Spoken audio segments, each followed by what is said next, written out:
ನಮಸ್ಕಾರ news first ಎಜುಕೇಷನ್ಗೆ ಸ್ವಾಗತ. ನಾನು ನವೀನ್ ಕುಮಾರ್ BN.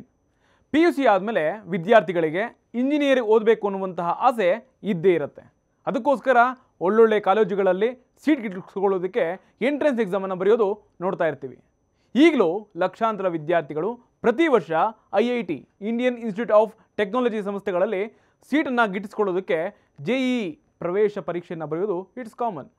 ದೇಶದ ಅಗ್ರಮಾನ್ಯ ಸಂಸ್ಥೆಯಾದಂತಹ ಇಂಡಿಯನ್ ಇನ್ಸ್ಟಿಟ್ಯೂಟ್ ಆಫ್ ಟೆಕ್ನಾಲಜಿಯಲ್ಲಿ ಪ್ರವೇಶವನ್ನು ಪಡೆಯೋದು ಅನೇಕ ವಿದ್ಯಾರ್ಥಿಗಳ ಕನಸು. ಇದರಲ್ಲಿ ಗಮನಿಸಬೇಕಾದಂತಹ ಪಾಯಿಂಟ್ ಅಂತಂದರೆ IITಗಳಲ್ಲಿ ಪ್ರವೇಶವನ್ನು ಪಡೆಯೋದಕ್ಕೆ ವಿದ್ಯಾರ್ಥಿಗಳು JEE ಮೇನ್ಸ್ ಆ್ಯಂಡ್ ಅಡ್ವಾನ್ಸ್ಡ್ ಪರೀಕ್ಷೆಗಳಲ್ಲಿ ಪಾಸ್ ಆಗಬೇಕು. ಅದರಲ್ಲೂ ಪರೀಕ್ಷೆ ಬರೆಯುವಂತಹ ವಿದ್ಯಾರ್ಥಿಗಳಲ್ಲಿ ತುಂಬ ಕಡಿಮೆ ಜನರಿಗೆ ಮಾತ್ರ IIT ಕಾಲೇಜುಗಳಲ್ಲಿ ಇಂಜಿನಿಯರ್ ಓದೋದಕ್ಕೆ ಅವಕಾಶ ಸಿಗುತ್ತೆ. ಇನ್ನು ಈ IIT ಪ್ರವೇಶ ಪರೀಕ್ಷೆ ಅತ್ಯಂತ ಕಠಿಣ ಮತ್ತು ಸ್ಪರ್ಧಾತ್ಮಕವಾದುದು ಅನ್ನೋದು ಎಲ್ಲರಿಗೂ ಕೂಡ ಗೊತ್ತಿರುವಂಥ ವಿಚಾರ. ಈ ಎರಡೂ ಪರೀಕ್ಷೆಗೆ ತಯಾರಿ ನಡೆಸೋದಕ್ಕೆ ಕೆಲವು ಕಾಮನ್ ಆದಂತಹ ಸಲಹೆಗಳನ್ನು ಅಭ್ಯರ್ಥಿಗಳು ಪಾಲಿಸಬೇಕಾಗತ್ತೆ.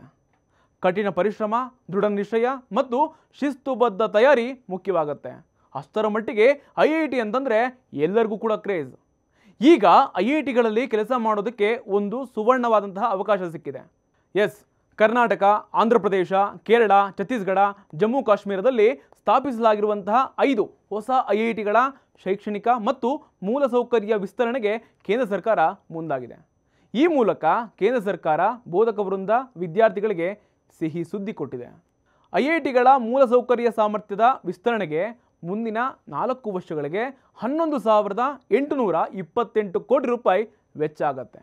ಅದರಲ್ಲೂ 130 ಬೋಧಕರ ಹುದ್ದೆಗಳನ್ನು ಸೃಷ್ಟಿಸುವುದಕ್ಕೆ ಕೇಂದ್ರ ಸರ್ಕಾರ ಮುಂದಾಗಿದ್ದು ಅತ್ಯಂತ ಕ್ರಮಗಳನ್ನು ಕೈಗೊಳ್ಳುವುದಕ್ಕೆ ಸೂಕ್ತ ನಿರ್ದೇಶನವನ್ನು ಕೂಡ ಕೊಟ್ಟಿದೆ.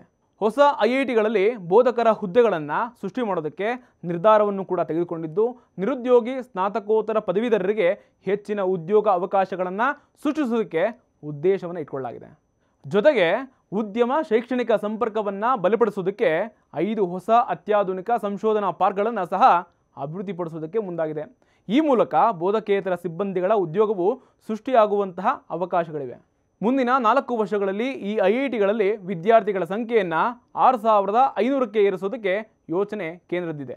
ಮೊದಲ ವರ್ಷದಲ್ಲಿ 1,364 ವಿದ್ಯಾರ್ಥಿಗಳು, ಎರಡನೇ ವರ್ಷದಲ್ಲಿ 1,738 ವಿದ್ಯಾರ್ಥಿಗಳು, ಮೂರನೇ ವರ್ಷದಲ್ಲಿ 1,767 ವಿದ್ಯಾರ್ಥಿಗಳು ಹಾಗೂ 4ನೇ ವರ್ಷದಲ್ಲಿ 1,707 ವಿದ್ಯಾರ್ಥಿಗಳು ಹೆಚ್ಚಾಗ್ತಾ ಇದ್ದಾರೆ. ಸದ್ಯ ಈ 5 IITಗಳಲ್ಲಿ 7,111 ವಿದ್ಯಾರ್ಥಿಗಳಿದ್ದು ಮುಂದಿನ ದಿನಗಳಲ್ಲಿ 13,687 ವಿದ್ಯಾರ್ಥಿಗಳಿಗೆ ಈ ಅವಕಾಶ ದೊರೀತಾ ಇದೆ. ಈ ಮೂಲಕ 6,576 ವಿದ್ಯಾರ್ಥಿಗಳಿಗೆ ಹೆಚ್ಚಿನ ಅವಕಾಶ ಲಭ್ಯವಾಗುತ್ತೆ ಅನ್ನುವಂತಹ ಕೇಂದ್ರ ಸರ್ಕಾರದ ಮಾಹಿತಿ ಕೊಳ್ಳಲಾಗಿದೆ. ಇನ್ನು IITಗಳಲ್ಲಿ ಕೆಲಸ ಮಾಡಬೇಕು ಅನ್ನೋರಿಗೆ ಇದೊಂದು ಗ್ರೇಟ್ ಆಪರ್ಚುನಿಟಿ. ಯಾವಾಗ ಬೇಕಾದರೂ IITಗಳಲ್ಲಿ ಬೋಧಕ ಮತ್ತು ಬೋಧಕೇತರ ಹುದ್ದೆಗಳಿಗೆ ಅರ್ಜಿ ಆಹ್ವಾನವನ್ನು ಕೊಡಬಹುದು. ಹಾಗಾಗಿ ಈಗಿನಿಂದಲೇ ವಿದ್ಯಾರ್ಥಿಗಳು ಅದಕ್ಕೆ ಬೇಕಾದಂತಹ ತಯಾರಿಯನ್ನು ನಡೆಸ್ಕೊಳ್ಳೋದು ಉತ್ತಮ. ಮತ್ತಷ್ಟು ಇಂಟ್ರೆಸ್ಟ್ ಕಂಟೆಂಟ್ಗಳಿಗಾಗಿ ಸಬ್ಸ್ಕ್ರೈಬ್ ಮಾಡಿ. ನ್ಯೂಸ್ ಫಸ್ಟ್ ಎಜುಕೇಷನ್ ಅಪ್ಡೇಟ್ಗಳಿಗಾಗಿ ನೋಡ್ತಾ ಇರಿ ನ್ಯೂಸ್ ಫಸ್ಟ್, ನಿರ್ಭೀತಿಯಿಂದ ನಿಮ್ಮ ಪರವಾಗಿ.